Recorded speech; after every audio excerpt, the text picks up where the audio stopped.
Haleluya, kami bersyukur di hadapan-Mu Yesus. Ku sembah, ku tinggikan nama-Mu. Mari kita bersama-sama bersehati, kita bersamakan pujian kita. Satu hal yang pagi hari ini kita rindu berdiam di dalam rumah Bapa, karena hanya itu yang terindah, yang memuliakan dan yang menyukakan hati Tuhan.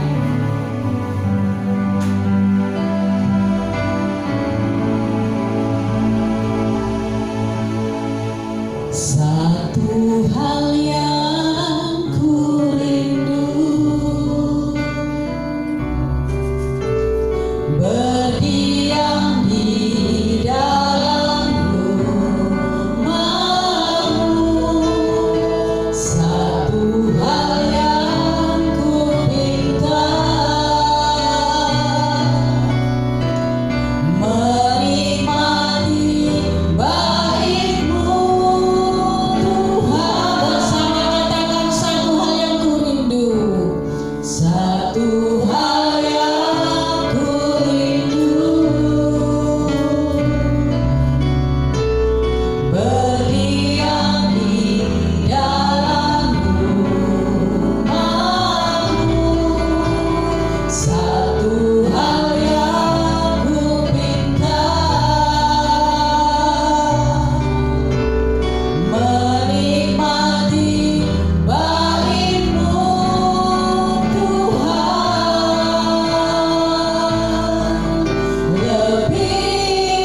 Kristus. Lebih baik 1 hari berada di pelataran-Mu daripada kami 1000 hari berada di luar daripada Engkau. Ini yang menjadi pengakuan kami di hadapan-Mu di pagi yang indah ini Tuhan. Seluruh umat-Mu datang menghadap-Mu dengan penuh ucapan syukur. Kami bersyukur, kami berterima kasih untuk kemurahan berkat kasih-Mu. Kami rindu bersuka cita, bersorak-sorai, memuji, memuliakan Engkau. Kami rindu urapan-Mu hadir di tengah-tengah ibadah pagi hari ini. Kuasa Roh Kudus-Mu memberkati kami semua, baik kami pelayan-Mu maupun seluruh umat-Mu. Kasih-Mu menyertai, menghantarkan mereka yang masih di tengah perjalanan, memberkati, menyertai mereka semua. Dengan pengucapan syukur kami boleh mulai ibadah kami pada pagi hari ini di dalam nama Tuhan Yesus Kristus. Haleluya. Amin. Shalom jemaat yang dikasihi oleh Tuhan. Selamat pagi, selamat kita bertemu di dalam kasih Tuhan.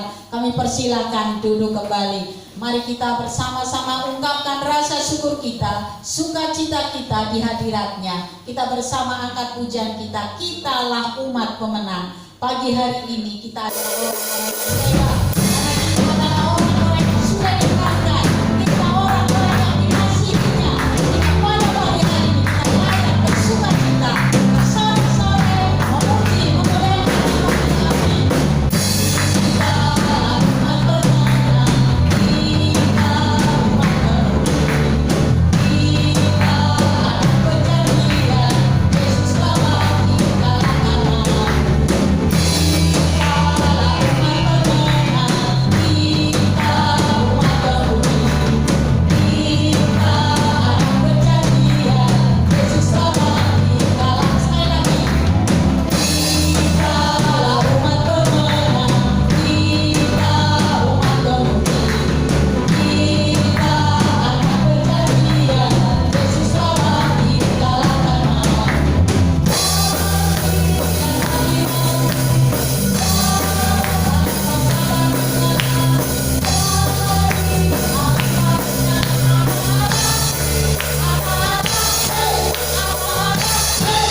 Mungkin berpangkat tinggi yang kita banggakan, tetapi satu kebanggaan yang luar biasa, kita umat pemenang karena kita anak Allah. Amin. Jemaat yang dikasihi oleh Tuhan.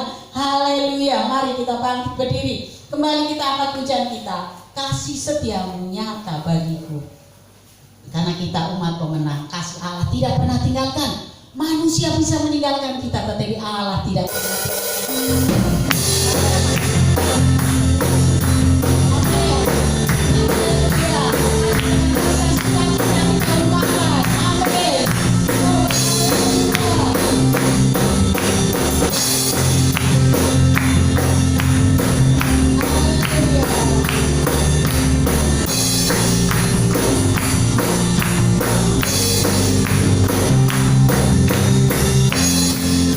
Setiamu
syukur kita. Allah siap membuka jalan bagi hidup kita. Allah kita Allah yang siap mencurahkan berkat hari lepas hari, waktu demi waktu. Saya tidak tahu apa yang menjadi persoalan jemaat yang dikasih oleh Tuhan, namun satu keyakinan yang harus kita yakini di dalam hidup kita, bahwa Allah kita siap membukakan berkat, memberkati setiap apa yang kita perlukan. Mari kita bersama-sama angkat pujian kita. Engkau yang lebih tahu cara untuk membuka jalan berkat bagi hidup kita semuanya. Haleluya, haleluya, haleluya. Engkau yang lebih tahu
konsentrasikan diri kami untuk menerima sabda-Mu.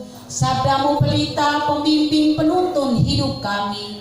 Biarlah kami berjalan di dalam rel kebenaran-Mu melalui firman-Mu pagi hari ini. Kuat kuasa Roh Kudus-Mu, hikmat-Mu memberkati Bapak Gembala. Kami boleh menikmati firman-Mu dengan pengucapan syukur di dalam nama Tuhan Yesus Kristus. Haleluya.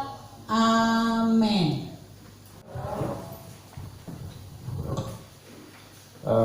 Kita bersyukur jika pada pagi hari ini saya dan Bapak Ibu masih diberikan kesempatan yang baik oleh Tuhan untuk kita boleh kembali mempergunakan waktu yang ada untuk kita memuji dan memuliakan nama Tuhan.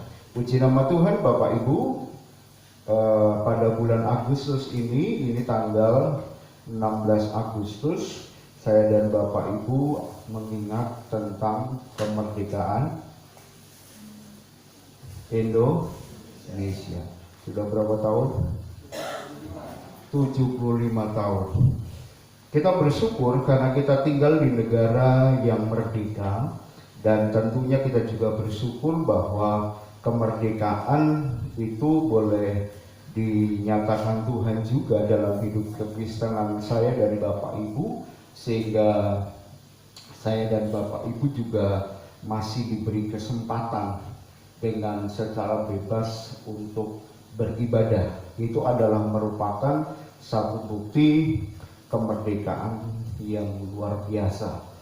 Sekarang muncul aliran teologi yang baru Bapak Ibu, yaitu teologi tentang perkusian ataupun teologi penderitaan. Karena rupanya sekarang ini banyak gereja yang justru menganggap bahwa penderitaan itu salah, sehingga kemudian muncul sebuah pemahaman, bahkan ada gereja yang dengan terang-terangan berdoa supaya penderitaan itu sampai ditengking, ya, penderitaan ditengking. Ya, jadi ada sedikit hal yang kurang tepat, padahal sebenarnya kalau kita memperhatikan bagaimana Yesus juga menderita dan memikul salib, semuanya itu karena mengasihi saya dan Bapak Ibu. Nah, Bapak Ibu yang dikasihi oleh Tuhan, mari kita senantiasa mensyukuri tentang keberadaan kita sekarang ini, bahwa saya dan Bapak Ibu sudah merdeka karena kita tinggal di negara yang merdeka, dan kemudian saya dan Bapak Ibu juga diberikan kesempatan kemerdekaan, kebebasan, karena memang arti merdeka itu sama dengan bebas, ya, tidak ada tuntutan apapun juga. Nah, pada pagi hari ini saya dan Bapak Ibu akan belajar tentang bagaimana sikap hidup kita sebagai orang yang percaya di dalam menghadapi kemerdekaan itu. Mari kita buka 1 Petrus pasal yang kedua. 1 Petrus pasal yang kedua, ayat yang ke-11 sampai dengan ayat yang ke-17.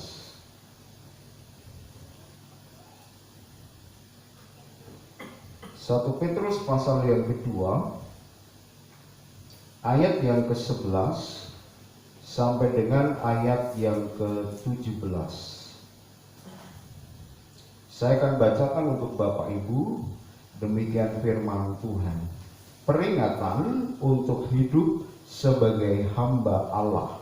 Saudara-saudaraku yang kekasih, aku menasihati kamu supaya sebagai pendatang dan perantau kamu menjauhkan diri dari keinginan-keinginan daging yang berjuang melawan jiwa.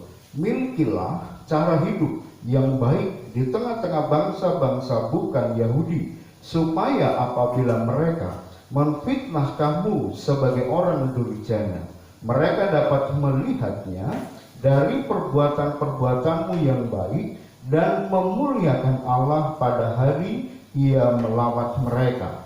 Tunduklah karena Allah kepada semua lembaga manusia, baik kepada raja sebagai pemegang kekuasaan yang tertinggi, maupun kepada wali-wali yang diutusnya untuk menghukum orang-orang yang berbuat jahat dan menghormati orang-orang yang berbuat baik. Sebab inilah kehendak Allah, yaitu supaya dengan berbuat baik kamu membungkamkan kepicikan orang-orang yang bodoh. Hiduplah sebagai orang merdeka, dan bukan seperti mereka yang menyalahgunakan kemerdekaan ini untuk menyelubungi kejahatan-kejahatan mereka, tetapi hiduplah sebagai hamba Allah. Hormatilah semua orang, kasihilah saudara-saudaramu, takutlah akan Allah, hormatilah raja. Amin. Nah, Bapak Ibu yang dikasihi oleh Tuhan, pada konteks perikop ini, kesimpulan yang diambil oleh Rasul Petrus pada surat ini adalah di ayat yang ke-16. Di situ dikatakan, hiduplah sebagai orang merdeka dan bukan seperti mereka yang menyalahgunakan kemerdekaan itu untuk menyelubungi kejahatan-kejahatan mereka, tetapi hiduplah sebagai hamba Allah. Nah, Bapak Ibu yang dikasihi oleh Tuhan, kenapa sampai Rasul Petrus mengungkapkan tentang hal ini? Agar mereka ini boleh hidup sebagai orang yang sudah dimerdekakan. Dimerdekakan dari apa? Yaitu dimerdekakan daripada segala dosa. Bahwa orang yang sudah ada di dalam Yesus Kristus, orang tersebut adalah sudah merdeka dari dosa. Saya percaya kita semua sudah merdeka dari dosa. Amin.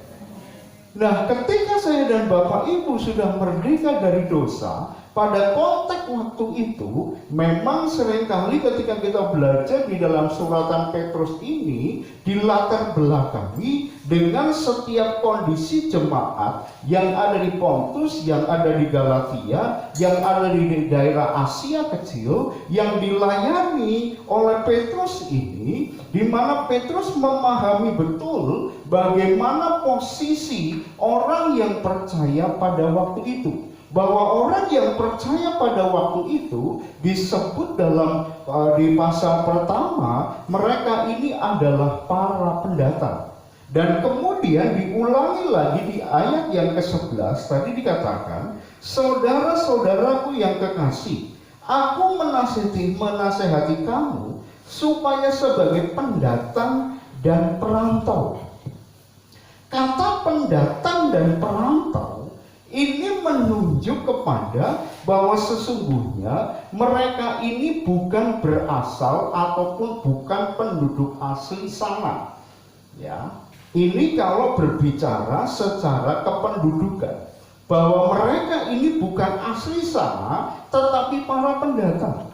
Tetapi kata para pendatang dan perantau ini sebenarnya lebih menunjuk kepada posisi orang yang percaya itu ketika dia harus ada di dalam dunia, tetapi dunia itu sebenarnya bukan tempat tinggalnya. Tetapi tempat tinggal yang sesungguhnya nanti adalah di dalam sorga yang mulia. Makanya kalau kita kembali belajar di dalam Yohanes pasal yang ke-14 tentang bagaimana Yesus akan meninggalkan murid-muridnya, di mana di situ dikatakan bahwa supaya murid-muridnya itu jangan takut, dia pergi tetapi menyediakan sebuah tempat bagi kehidupan mereka. Setelah tempat itu jadi, baru Tuhan akan datang kembali menjemput mereka semua. Nah, Bapak Ibu yang dikasihi oleh Tuhan, ini juga berlaku tidak hanya bagi orang-orang atau jemaat yang hidup pada waktu itu, tetapi ini juga berlaku bagi saya dan Bapak Ibu yang saat ini tinggal, yang saat ini hidup sebagai gereja Tuhan. Bahwa saya dan Bapak Ibu ini adalah para pendatang dan perantau. Karena apa? Karena ini sebenarnya bukan rumah kita yang sesungguhnya, tetapi rumah kita yang sesungguhnya, tanah air kita dalam kitab Galatia itu dikatakan tanah air sorgawi. Makanya kalau saya dan Bapak Ibu di dunia ini tidak betah, itu wajar. Kenapa? Karena kita betahnya ada di sorga. Amin Bapak Ibu. Semuanya kita pasti masuk sorga. Nah Bapak Ibu yang dikasihi oleh Tuhan, ketika posisi ini disadarkan oleh Rasul Petrus, maka kemudian Rasul Petrus ini menasehatkan kepada jemaat pada waktu itu. Bagaimana, apa yang harus dikerjakan, apa yang harus dilakukan ketika mereka sudah merdeka karena dosa itu. Dosa-dosa yang sudah dihapuskan itu, sekarang ini apa yang harus mereka lakukan sebagai orang-orang yang sudah merdeka. Kalau kita melihat pada konteks ayat 16, di situ dikatakan dengan jelas, supaya mereka ini hidup sebagai orang merdeka, dan mereka ini tidak menyalahgunakan kemerdekaan itu untuk menyelubungi kejahatan-kejahatan mereka, tetapi hiduplah sebagai hamba Allah. Hiduplah sebagai hamba Allah. Hidup sebagai hamba Allah itu adalah hidup yang seperti apa? Mari kita akan melihat satu persatu. Yang pertama, kita perhatikan ayat 11. Saudara-saudaraku yang kekasih, aku menasehati kamu, supaya sebagai pendatang dan perantau, kamu menjauhkan diri dari keinginan-keinginan daging yang berjuang melawan jiwa. Yang pertama, hidup sebagai hamba Allah, bersikap bagaimana tentang dirinya sendiri, yaitu supaya apa? Menjauhkan diri dari keinginan daging. Kalau kita berkaca kepada kitab Galatia, keinginan-keinginan daging itu disebutkan dari kitab Galatia pasal yang kelima. Di situ menyinggung tentang buah-buah roh, di situ juga menyinggung tentang keinginan-keinginan daging. Nah, ketika saya melihat kepada konteks aslinya, keinginan daging itu sebenarnya keinginan yang seperti apa? Rupanya diambil sebuah bahasa bahwa keinginan daging itu adalah segala sesuatu keinginan yang salah di hadapan Tuhan. Jadi segala sesuatu keinginan yang itu melenceng dari apa yang menjadi keinginan dan kerinduan Tuhan, itu termasuk keinginan daging. Nah Bapak Ibu yang dikasihi oleh Tuhan, sebagai orang yang merdeka, yang pertama saya dan Bapak Ibu harus belajar menjauhkan diri dari keinginan-keinginan daging yang berjuang melawan jiwa. Ini sesuatu yang betul-betul penuh dengan sebuah perjuangan yang luar biasa di dalam hidup kita. Kenapa seperti itu Bapak Ibu? Karena tubuh kita terdiri dari daging dan darah.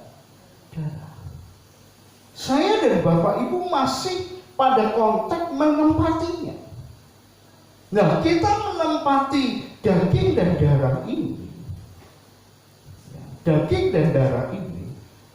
Tetapi sementara itu, saya dan Bapak Ibu untuk diharapkan di sini supaya menjauhkan diri dari keinginan itu. Ini kan satu pergumulan yang boleh dikatakan itu satu pergumulan yang susah sekali. Tetapi saya dan Bapak Ibu bersyukur, karena pada dasarnya saya dan Bapak Ibu pasti bisa. Amin. Amin. Lihat kanan kiri, aku dan kamu pasti bisa. Kenapa? Karena saya dan Bapak Ibu ada Roh Kudus. Amin. Itu sebuah keunikan dalam diri saya dan Bapak Ibu. Kalau tidak didiami oleh Roh Kudus, Kalau saya dan Bapak Ibu tidak disertai oleh kekuatan Tuhan, keinginan daging itu susah sekali saya dan Bapak Ibu kalahkan. Kenapa? Saya dan Bapak Ibu masih menempatinya sekarang. Saya dan Bapak Ibu masih ada. Kecuali Bapak Ibu yang dikasih oleh Tuhan, kalau saya dan Bapak Ibu sudah ada di sorga.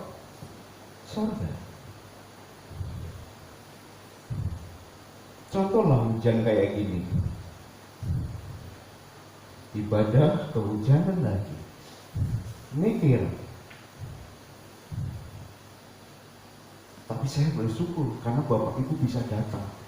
Itu kalau bukan kekuatan Tuhan tidak mungkin. Jadi semuanya itu karena kekuatan Tuhan. Makanya di sini dikatakan Bapak Ibu bahwa keinginan daging yang berjuang melawan jiwa. Kalau kita berbicara tentang jiwa, anatomi tubuh manusia dalam konteks Alkitab, tubuh manusia itu terdiri dari 3, yaitu trikotomi, tubuh, jiwa, dan roh. Nah, kalau kita ngomong tentang jiwa, itu berarti menunjuk kepada apa? Kepada satu keberadaan. Di situ ada keinginan, di situ ada kehendak, di situ ada perasaan. Tadi malam Bapak Ibu tanpa ada rencana, ada anak Tuhan yang mau memutuskan sesuatu tentang kehidupan ke depannya. Sampai-sampai akhirnya saya harus datang ke rumah jemaat ini. Kemudian saya memberikan pandangan. Semuanya terserah kepada Anda. Mau memutuskan atau mau terima, itu semuanya di tangan. Berdoa sebentar, kemudian silahkan ambil keputusan. Kalau Om sebagai gembala hanya memberikan masukan saja, pandangan-pandangan seperti apa, itu saja. Tapi keputusan tetap ada di tangan. Dia cukup susah Bapak Ibu, karena itu menyangkut tentang masa depan. Dari secara perasaan, dari secara keinginan, karena ini bersangkutan dengan masalah cinta. Cinta kan melibatkan perasaan, betul ya? Yang sedang jatuh cinta. Tapi dia cinta sekali Om dengan saya. Iya saya tahu. Tapi ini penentu sekarang ini. Mau terima atau mau bagaimana? Silakan diputuskan. Wah, susah sekali. Ya itu tadi, karena apa? Secara perasaan, secara ini susah. Jadi Bapak Ibu yang dikasih oleh Tuhan, keinginan daging itu, ya. Makanya di sini disebutkan berjuang melawan jiwa. Jadi saya dan Bapak Ibu sedang berjuang. Ya, kadang-kala ketika saya dan Bapak Ibu memutuskan untuk melakukan apa yang menjadi kehendak Tuhan, apa yang menjadi rencana Tuhan, dengan apa yang menjadi keinginan secara jiwa, mungkin dalam kehendak, dalam perasaan kita, itu berjuang sekali. Dan kadang-kala itu sesuatu yang seringkali susah kita mau mengambil langkah. Tetapi di sini dikatakan bahwa saya dan Bapak Ibu harus belajar sebagai orang yang sudah dimerdekakan dari dosa. Sebagai orang yang merdeka, saya dan Bapak Ibu harus belajar untuk menjauhkan diri dari keinginan daging. Kalau itu memang menyimpang daripada apa yang menjadi kehendak Tuhan, ya saya dan Bapak Ibu harus bisa mengambil sebuah sikap yang benar. Karena memang mungkin secara perasaan saya dan Bapak Ibu harus susah. Tetapi kalau itu memang kita ambil karena kita melakukan apa yang menjadi kehendak Tuhan, saya percaya Tuhan pasti campur tangan. Tuhan pasti akan menolong. Jadi yang pertama Bapak Ibu, bahwa saya dan Bapak Ibu harus belajar menjauhkan diri dari keinginan daging, sikap terhadap diri sendiri. Saya dan Bapak Ibu harus bisa. Kemudian yang kedua, Bapak Ibu yang dikasih oleh Tuhan, di ayat yang ke-12, milikilah cara hidup yang baik di tengah-tengah bangsa-bangsa bukan Yahudi, supaya apabila mereka memfitnah kamu sebagai orang durjana, mereka dapat melihatnya dari perbuatan-perbuatanmu yang baik dan memuliakan Allah pada hari Ia melawan mereka. Yang kedua, Bapak Ibu yang dikasihi oleh Tuhan, apa sikap kita sebagai hamba Allah yang sudah dimerdekakan daripada segala dosa? Ini lebih menyangkut, kalau yang pertama tadi terhadap diri sendiri, yang kedua Bapak Ibu yang dikasihi oleh Tuhan, supaya saya dan Bapak Ibu bersikap terhadap lingkungan atau orang yang tidak seiman dengan kita. Di sini ada sebuah kata yang dipakai Bapak Ibu, milikilah cara hidup yang baik di tengah-tengah bangsa bukan Yahudi. Milikilah cara hidup yang baik di tengah-tengah bangsa-bangsa bukan Yahudi. Karena memang kenapa di sini dikatakan dengan sebutan bangsa Yahudi? Karena bangsa Yahudi itu menyangkut mengenai umat pilihan Tuhan. Dan kental sekali pada waktu itu bahwa orang-orang Kristen pada waktu itu termasuk bagian dari pada keturunan orang-orang Yahudi secara darah, tetapi secara kerohanian mereka juga punya sebuah anggapan bahwa kalau sudah percaya kepada Yesus, ini menjadi bagian bangsa Yahudi. Makanya Bapak Ibu yang dikasihi oleh Tuhan, dalam pemahaman itu juga sampai hari ini, kalau terjadi sesuatu di Yahudi sana, di Israel sana, kadang-kadang gereja kena getah. Karena itu memang sebuah budaya yang terus-menerus Bapak Ibu terjadi. Nah, tetapi di sini dikatakan bahwa tetap memiliki cara hidup yang baik di tengah-tengah bangsa-bangsa bukan Yahudi, di tengah-tengah lingkungan yang bukan menjadi orang yang percaya, tetap harus memiliki cara hidup yang baik. Ya. Jadi Bapak Ibu yang dikasihi oleh Tuhan, sikap saya dan Bapak Ibu terhadap lingkungan juga, supaya saya dan Bapak Ibu harus juga bersikap baik. Kenapa seperti itu? Karena di sini dikatakan supaya apabila mereka menfitnah kamu sebagai orang durjana, mereka dapat melihatnya dari perbuatan-perbuatanmu yang baik dan memuliakan Allah pada hari Ia melawan mereka. Bapak Ibu yang dikasihi oleh Tuhan, kenapa saya dan Bapak Ibu harus tetap memiliki cara hidup yang baik? Karena apa? Karena orang-orang yang bukan Yahudi rupanya pada waktu itu memiliki sebuah kebiasaan, yaitu memfitnah. Apa sih memfitnah? Membicarakan segala sesuatu yang arahnya adalah untuk menjatuhkan. Apapun itu bisa dikerjakan. Yang penting adalah untuk menjatuhkan.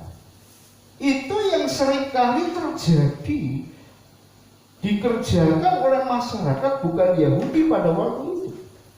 Nah, kalau itu terjadi, tetapi kemudian orang-orang yang percaya tetap memiliki sebuah etiket baik, tetap memiliki sebuah perbuatan-perbuatan yang baik, maka walaupun itu terjadi dan kemudian satu saat mereka ini boleh melawat ataupun dilawat oleh Tuhan, maka mereka bisa melihat bahwa sesungguhnya saya dan Bapak Ibu memang betul-betul baik. Kalau kita perhatikan ayat itu, mereka dapat melihatnya dari perbuatan-perbuatanmu yang baik dan memuliakan Allah pada hari Ia Allah melawat mereka. Kadang-kadang Bapak Ibu, ketika saya dan Bapak Ibu tinggal di tengah-tengah orang yang bukan Yahudi ataupun bukan orang percaya, kadang-kadang ketika kita melihat kelakuan mereka, dalam hati kita itu gemelat. Tahu gemelat apa?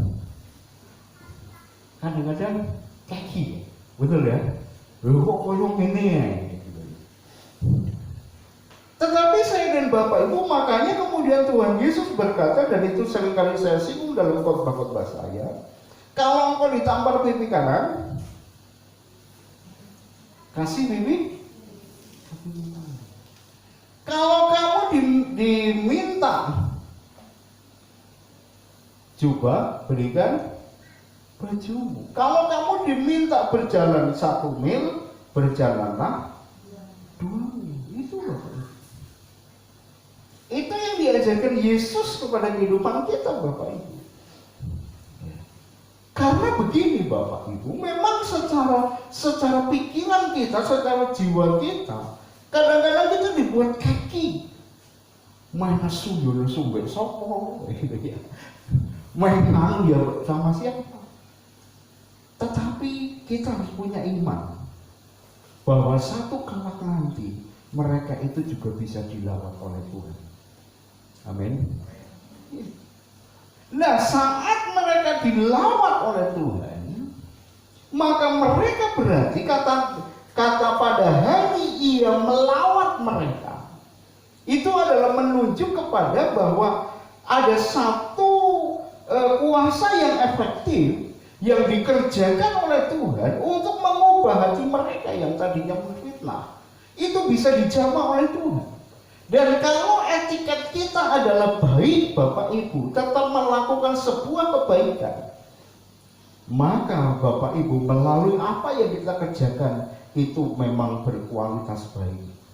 Maka ketika mereka dilawat oleh Tuhan, mereka mengetahui bahwa memang betul bahwa orang yang percaya itu adalah mengikuti apa yang menjadi kehendak Tuhan, sehingga nama Tuhan tetap dimuliakan.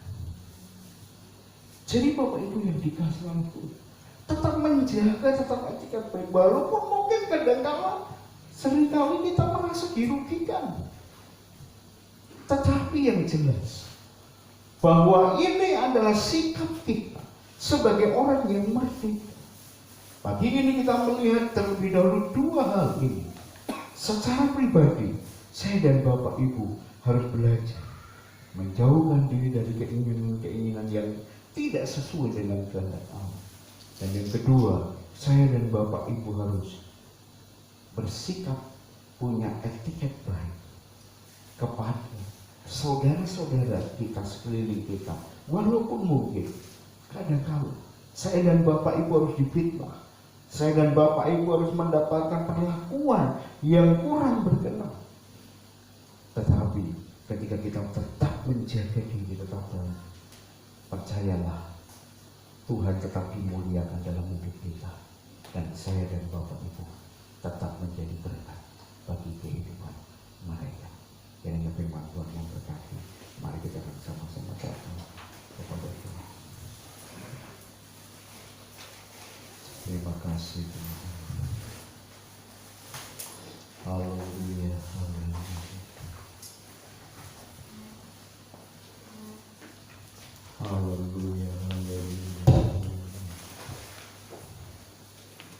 Terpuji wa Tuhan. Terima kasih Yesus. Haleluya. Syukur. Mari kita akan datang kepada Tuhan. Kita percaya kepada Tuhan. Tuhan pun akan memberikan kemampuan buat kita, supaya saya dan Bapak Ibu memiliki sikap hidup yang sudah diberi kemerdekaan oleh Tuhan untuk mengisi hidup kita, agar kemerdekaan ini tidak disalahgunakan. Tetapi saya dan Bapak Ibu belajar untuk mengekang keinginan-keinginan daging. Kita mau belajar melakukan keinginan-keinginan Tuhan. Dan saya dan Bapak Ibu juga belajar untuk memiliki kelakuan yang baik. Walaupun mungkin kita harus diperhadapkan kepada fitnahan, kepada roh-rohan di sekitar kita, tetapi tunjukkan bahwa kita adalah murid Tuhan, sehingga hidup saya dan Bapak Ibu tetap menjadi berkat bagi yang lain. Nama Tuhan dipermuliakan. Ketika nama Tuhan dipermuliakan, maka saya dan Bapak Ibu pasti semakin hari semakin dikasihi oleh Tuhan. Memang itu susah, tetapi percayalah, Tuhan Yesus akan memberikan kemampuan melalui kuasa Roh Kudus-Nya di dalam hidup kita, sehingga kita mampu untuk melakukannya. Ku di tangan-Mu, ku di hati-Mu, di pikiran-Mu, di rencana-Mu, tak pernah ku sendiri.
senantiasa berjalan bersama dengan kami, sehingga kami percaya penyertaan-Mu memampukan kami untuk menjadi orang-orang yang sudah dimerdekakan dari dosa, hidup di dalam kemerdekaan, dan tidak menyalahgunakan kemerdekaan untuk melakukan, untuk menyelubuhi kejahatan.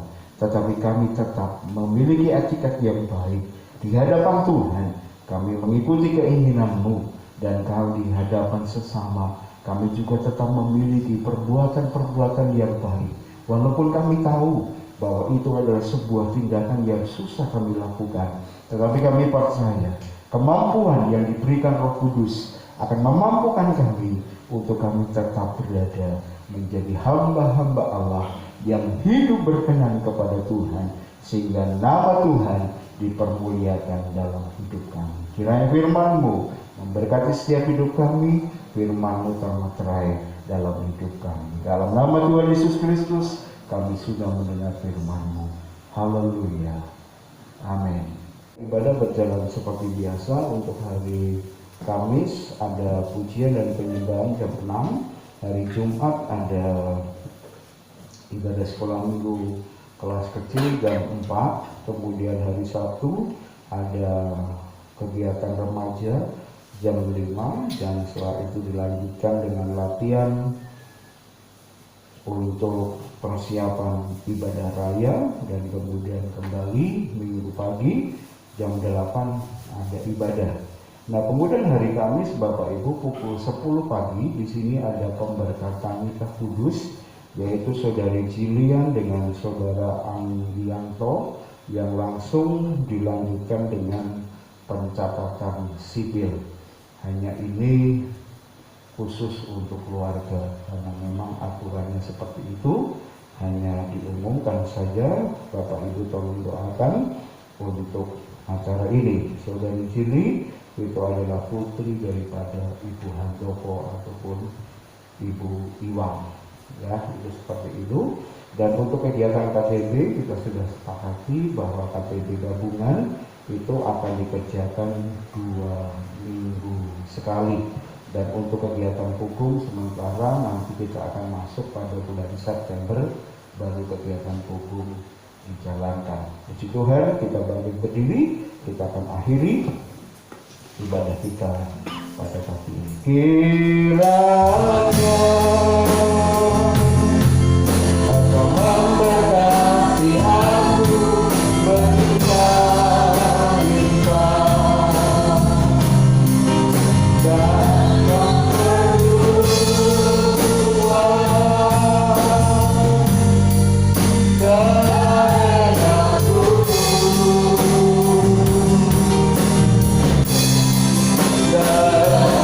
kiranya tanganmu menyertai aku dan melindungi aku daripada malapetaka, sehingga dosa kita tidak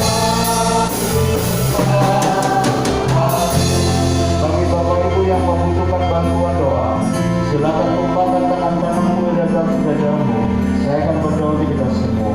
Bapa kami yang ada di dalam kerajaan surga yang mulia, di hari ibadah ini, jika ada tangan-tangan kanan jemaat Tuhan yang menumpangkan tangan kanannya di atas dada mereka, hamba tidak tahu persis apa yang menjadi persoalan, pergumulan, bantuan doa mereka. Tetapi kami percaya hari ini Tuhan pasti campur tangan. Tuhan menjamah dalam nama Tuhan Yesus Kristus. Yang sakit Tuhan sembuhkan, yang lemah Tuhan kuatkan, yang saat ini bimbang ragu, dalam nama Tuhan Yesus Kristus berikan kekuatan, keteguhan. Apapun persoalan mereka, apapun pergumulan mereka, kami percaya dengan iman bahwa kami menerima jawaban tepat pada waktunya. Terima kasih Bapa, kami berdoa untuk Indonesia. Kiranya Indonesia tetap diberkati oleh Tuhan. Indonesia dipulihkan kembali, baik bidang kesehatan, bidang ekonomi, hukum, dan semuanya yang ada di Indonesia. Kami hanya dapat berserah diri kepada Tuhan. Yang terbaik Tuhan campur tangan, bersyukur atas kemerdekaan yang diberikan sudah 75 tahun atas Indonesia. Dan biarlah Tuhan tetap campur tangan atas bangsa ini, menyerahkan Kabupaten Kebumen, kami serahkan Kota Gombong, menyerahkan desa-desa, lingkungan yang ditempati oleh umat-umat Tuhan. Biarlah lingkungan Kabupaten Kebumen semuanya diberkati oleh Tuhan, tetap sehat oleh karena ada anak-anak Tuhan yang senantiasa berharap terus kepada Engkau Bapa, menyerahkan gereja Tuhan, pekerjaan Tuhan, biarlah semuanya dapat berjalan seturut dengan kehendak Allah. Pekerjaan di tempat ini, kiranya Tuhan campur tangan pakai kami semua, agar kami tetap menjadi berkat dimanapun kami berada. Seluruh jemaat Tuhan yang sudah hadir pada pagi ini, biarlah mereka juga sudah diberkati oleh Tuhan. Pekerjaan mereka diberkati, keluarga mereka diberkati, anak-anak mereka diberkati, segala sesuatu yang mereka rindukan daripada Tuhan, Tuhan berkenan untuk campur tangan. Sebentar kami pulang, tinggalkan tempat ini, kiranya Tuhan jaga lindungi dalam cuaca yang seperti ini. Kami percaya bahwa Tuhan tetap memberikan kesehatan. Tibakan kami di rumah dengan selamat. Dan sebelum kami pulang, kalau kami juga akan memberikan korban persembahan untuk pekerjaan di tempat ini, biarlah Engkau terima, dan biarlah apa yang sudah kami berikan semuanya hanya untuk kemuliaan nama Tuhan. Terima kasih Bapa, dalam nama Tuhan Yesus Kristus kami akhiri seluruh acara ibadah pada pagi ini. Mari kita tengahkan tangan kita kepada Tuhan. Sebentar kita akan menerima berkat yang datang dari Tuhan. Dan sekarang, sidang jemaat yang dikasihi oleh Tuhan, arahkanlah hati dan pikiranmu kepada Allah. Berjalanlah sesuai dengan kebenaran firman Tuhan yang sudah kita dengar pada pagi hari ini. Demi kemurahan Allah, pulanglah dengan membawa rahmat berkat, damai sejahtera yang datang dari Allah Bapa di dalam surga, di dalam cinta kasih daripada Yesus Kristus sebagai anak yang tunggal, dalam persekutuan kuat Kuasa Roh Kudus-Nya, memberkati engkau hari ini sampai Tuhan Yesus datang kali yang kedua. Maranatha, kita bertemu Yesus dalam surga yang mulia. Terima kasih Yesus.